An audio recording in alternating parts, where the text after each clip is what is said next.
మళ్ళీ చెప్తున్నాం, ఆంధ్ర రాష్ట్రంలో ప్రజలు అందరినీ హెచ్చరిస్తున్నాం. బీజేపీ పార్టీకి, టీడీపీ పార్టీకి, వైసీపీ పార్టీకి పొత్తులు ఉన్నాయి. అవి మన కంటికి కనిపించినా కనిపించకపోయినా పొత్తులు ఉన్నాయి. గత 5 సంవత్సరాలుగా చూసాం. టీడీపీ ఎంపీలైనా, వైసీపీ ఎంపీలైనా బీజేపీకే మద్దతు ఇచ్చాయి. ప్రతి అంశంలో వాళ్ళ పక్కన నిలబడ్డారు. ఆఖరికి మణిపూర్ అంశంతో సహా బీజేపీ పార్టీకి తెలుగుదేశం పార్టీ, వైసీపీ పార్టీ మద్దతు ఇచ్చిన మాట వాస్తవం.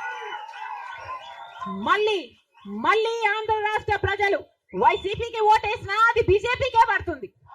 మళ్ళీ ఆంధ్ర రాష్ట్రంలో టీడీపీకి ఓటేసినా అది మళ్ళీ బీజేపీకే పడుతుంది. బీజేపీకి వైఎస్ఆర్ కాంగ్రెస్ పార్టీ ఎప్పుడు తొప్పుడుగా మారే ఇదే లేదు.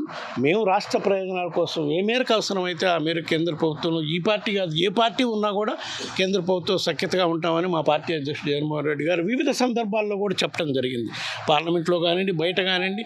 ఎందుకు మద్దతు ఇస్తున్నామంటే మన రాష్ట్ర ప్రయోజనాలు కాపాడుకోవడం కోసం. మనకి రాజధానికి సంబంధించిన ఇష్యూస్ ఉన్నాయి. ఇంకా అభివృద్ధి కార్యక్రమాలకు సంబంధించిన పోర్టుల అభివృద్ధి కార్యక్రమాలకు సంబంధించిన నిధులు తెచ్చుకోవాల్సిన అవసరం ఉంది. ఈ విధంగా ఎన్నో కార్యక్రమాలకి, సంక్షేమ కార్యక్రమాలకి మరీ ముఖ్యంగా కేంద్ర ప్రభుత్వం సహకారం లేకపోతే ఈ విధంగా ఇన్ని కోట్ల రూపాయల సంక్షేమ పథకాలు అమలు చేసేవాళ్ళమా?